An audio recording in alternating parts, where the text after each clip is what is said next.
Okay, it's 8:05 and it's the end of my second day. Talkie. Let me get rid of the extraneous noise with my noise remover, a feature on my KineMaster video editing app. Just quickly before I begin my spiel, have a look at this. I live in a Tartarian mud-flooded place. Just look. What would you say about something like that? What would you say about something like that? Visit Old World Reset, my Rumble, Telegram, I would say Facebook, but so many people are posting on the Facebook group now that you can't even, well, there's virtually nothing there is mine anymore. Just look at that. Unbelievable. Meltology. That's my thing. That's my thing. Isn't it lovely here? Torquay. But I thought I'd wax lyrical about something incredibly special to me here at the end of my second day. And that's called suvi. Suvanam upaharam. About 6 weeks ago, I went to the toilet in my new apartment. I'd been there a week or so. It was dark. It's a sort of fairly sizable apartment that I got rented out to me, relatively cheap, I suppose, because it was still being done up. A couple of nice big rooms and a big rooftop terrace and all the rest of it, but it didn't actually have anything there. No fridge, no kitchen, no nothing. But a bed, double bed, and a couple of mattresses, fans, no AC. Anyway, one early morning, 2-3 o'clock in the morning, I woke up needing a pee, and I went to have a pee, and I saw a beast with 4 legs. Oh my god! It was very dark, and I just noticed that there was an animal, animated with no soul. Animal. No, I didn't. I saw a divine species. I saw a cat. And one of the things that you can say a lot about James Cooper. You really can. But the one thing you can't say about James Cooper is that he doesn't love cats. And when I saw this cat, the breath was taken out of me. And I immediately thought, oh my god. Because I was up on the 4th floor.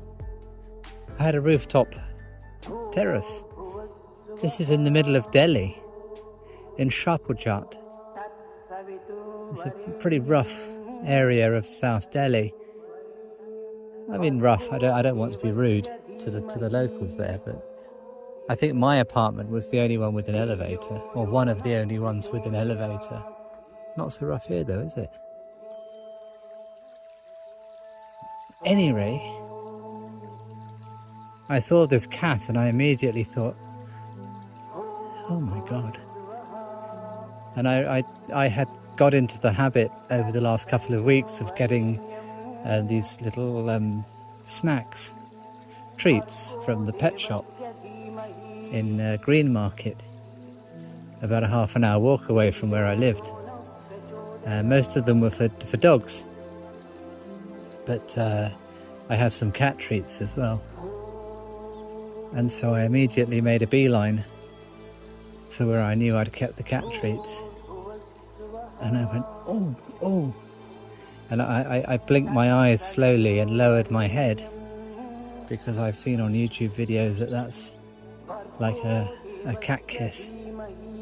It's kind of like a nice thing to do to a cat, so I just sort of slowly closed my eyes and bowed my head and then hurried off to find the cat treat. Anyway, that was the beginning of my relationship with Suvi, who I hadn't named Suvi then. And then I very, very gently sort of crouched down and held my hand out and then opened the packet, and Suvi could smell that there was something nice there for Suvi. And anyway, push came to shove and we became best friends. And it's all happened so quickly. But what happened was that Suvi started to return quite regularly, and I ended up buying a bowl and some cat food and some biscuits, and I was looking out for the best quality biscuits I could find and the best quality food I could find, and all the rest of it.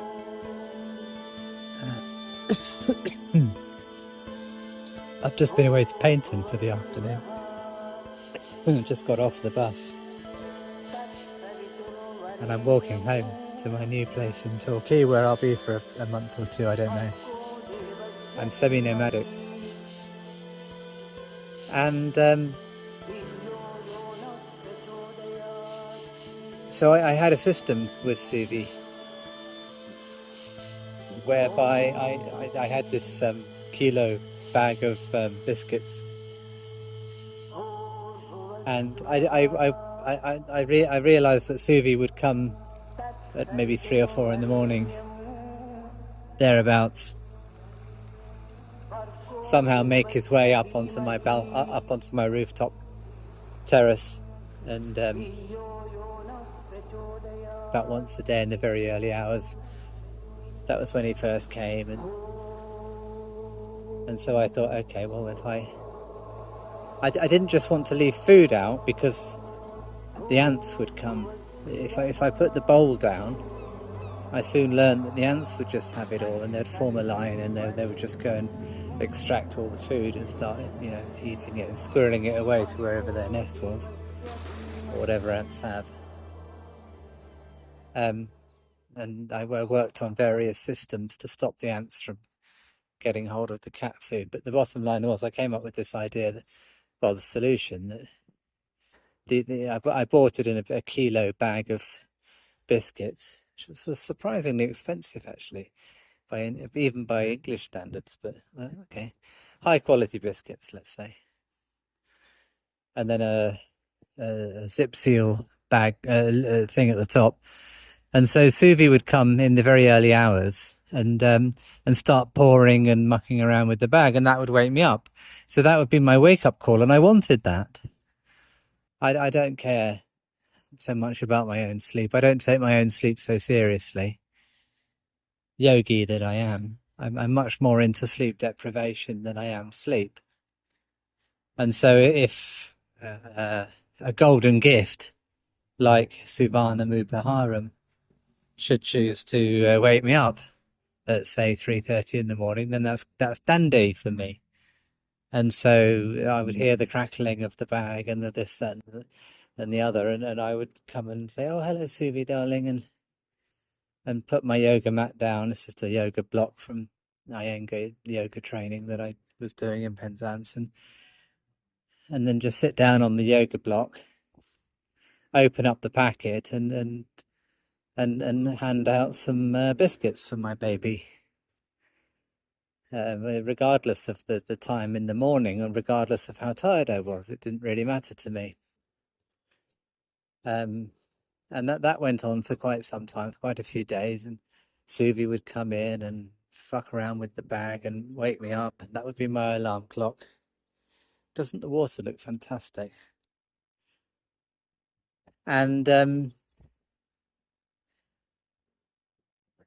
so that developed, and then Suvi was spending a bit more time in the house with me, and then I ended up buying I was going to this place in Green Park called Zigli, and I gave them my phone number because wherever you go in Delhi, apparently you have to give your phone number if you buy anything. It's silly, but I don't know if it's since COVID or before COVID, all this nonsense. But I just found myself giving them my phone number, and I got all these marketing messages, and one of them was you get 25% off if you spend 2,000 rupees, which is £20, before a certain date. So I ended up buying a load of cat food so that I could get my 25% discount.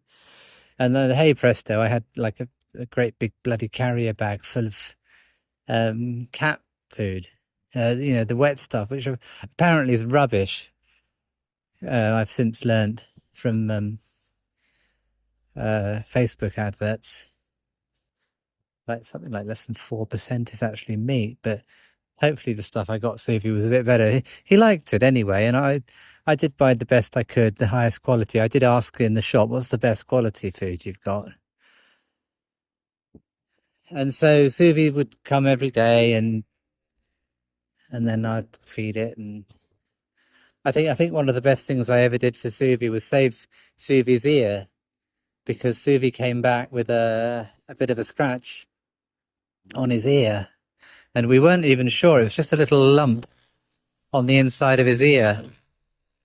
And someone said it might have been a tick, an engorged tick. Someone said, I was, I don't know. It looks like it's full of pus to me. And then fast forward 2 or 3 days, and it had just become this horribly infected ear. And it was like, oh my God, this thing's eating away the entire ear. It's horrible. And I was very upset. And I was asking what to do, and I didn't know. The idea of capturing this cat, because it was semi-feral. I know that it was being fed, because it wasn't emaciated and dirty like the street cats are, who I also was playing around with outside Zigli on the steps, but that's another story. No, Suvi was definitely being fed somewhere else, so that's okay. And the ear became terrible, and I was really concerned. So I started to, I made up a strong batch of colloidal silver, just using the concentrate, the 8,000 ppm concentrate, and I blended it with some water, put it in a spray bottle, so it's about 100 ppm, and sprayed very liberally. I gave Suvi as much food as Suvi could possibly eat. In terms of as soon as Suvi ever came to the house, I would feed Suvi and spray the biscuits with it, and then spray Suvi's water with it. And Suvi was really lapping up that water. So it's strong colloidal silver sprayed on top of a water bowl. And it was a miracle, really. I remember chanting the Sai Gayatri mantra, Sai Ishwaraya Vidmahe, that one. And I was asking all of the people that were watching on my little, but not inconsequential, Catnip Project Facebook and Telegram page, asking them all to pray for Suvi, because I mean this sort of infection could I don't know, I mean it was eating off the entire ear. It was black. This could have killed the poor baby. And I thought the idea of having to somehow get this cat to the vet, which I did inquire about, it would have only been a 600 rupee consultation fee to get the cat to the vet, and then they probably would have injected it with antibiotics and all the rest. But the idea of getting Suvi into a box or something, I don't even know if I could have possibly begun to have done that, because Suvi is not a domesticated cat, not a lab cat, absolutely not. So anyway, because of all the colloidal silver that I gave it, and the prayers and the well wishes from all the members, thank you. The ear healed remarkably quickly, and within about a week, it was completely back to normal. It was a miracle. So anyway, I hadn't planned on leaving India at that point. I wasn't quite sure what I was going to do. But anyway, suvi became a very regular fixture, and it used to sort of hang around the house a lot, and would lick me a lot, lick my hand a lot, and some people that know more about cats and cat rescue than I do was saying, "Oh, your family now with Suvi. Um, Suvi's watching you now. And I was like, well, that's okay, because not my normal experience with cats is in Penzance, and I go on my walks. I walk very regularly, and I take my yoga block in my backpack with me. I've got a mini backpack, and I every time I see one of my cats, hello. Every time I see one of my cats, one of my cat friends, I pull the yoga block out and just sit cross-legged on the floor, and then the cat comes over and we spend some time together, 10, 15 minutes. And there are some like Jyoti that immediately jumps up for cuddles. And then we got Burrower and Jot and Smariner and Anahata and all these different cat friends that I've got. And if you go onto the Rumble channel or the Telegram channel, the Catnip Project, you'll see, going back now 18 months, there are numerous interactions with all these cats. It's fantastic. So anyway, here I am in Torquay, and I can't tell you I can't tell you how much I cried when I left Suvi 2 days before I left. It all kind of happened quickly. I knew I had to leave. And I know that I'll never probably see Suvi again in that form, But I don't think I've ever... I mean, I had a cat when I was about 11, 12, Holly, and I was terribly upset when Holly died. Holly got run over. But that's another story. But the idea of leaving Suvi has been so difficult for me to deal with. I'm not quite sure where I'm going with this. But let's cut to the chase. The military are working very closely with, I believe they're Lyran beings, but I don't know. These are just words, right? Lyra. It's just words. But I believe that there are beings who are working very closely with our white hat military, who are very well aware of what the cats are. The cats have a very much expanded field of vision compared to us. They came down the ramps after the reset on the ships, I think. Spiritual guardians, all the rest. The YouTube videos, TikTok videos are all coming out now. The truth is being disseminated. And I think that you can see on the screen that my guru is Sri Satya Sai Baba. And I know that most people don't understand who he was or who he is or what he is, but I do. And I think that what was anchored between me and Suvi was not inconsequential. And I believe that Suvi, whilst just this little four-legged thing with claws, is, just a cat. Okay. Actually, I think Suvi is much more than just a cat.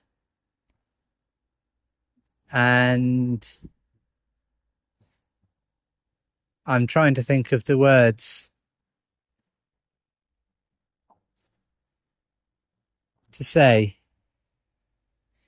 I just think it's the most wonderful thing. And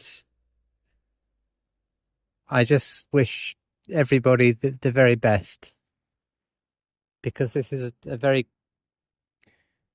this is a group effort, and nothing will ever be the same again. So that's all I'm going to say. Okay, so I've just been listening back on my spiel about suvi and Sai Baba and all that, and I just wanted to add that I think about suvi many times per day, and every time I do, I immediately visualize Sai Baba and I say a prayer to Sai Baba to please be with Suvi, and to give Suvi his love and my love. And so I don't want Suvi to feel lost or confused or upset.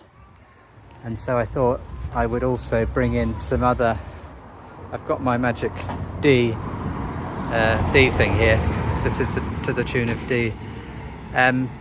So this is a conscious prayer for Sai Baba to please be with Suvi at all times. And I thought I may as well bring in some other ones like Valiant Thor, like the Arcturians, Pleiadians, and I've recently been learning about the Cassiopeans and higher rank. All the Lyrans, who apparently created the cats, all the Lyrans, and all other beings of light that would like to join in and be with my Suvi, because I don't want Suvi to suffer in any way at all. There we go. So just to finish, I want to think of Suvi with joy, like I do all the other cats that I know in Penzance. Every time I think of them, I feel this joy and this love, and I want to feel that with Suvi. And that's one of the reasons I'm putting this out. I don't want there to be this horrible feeling, and I don't want Suvi to be walking around wondering where I am and feeling upset. And I want to completely connect with Suvi's higher self, and I want us all to become one.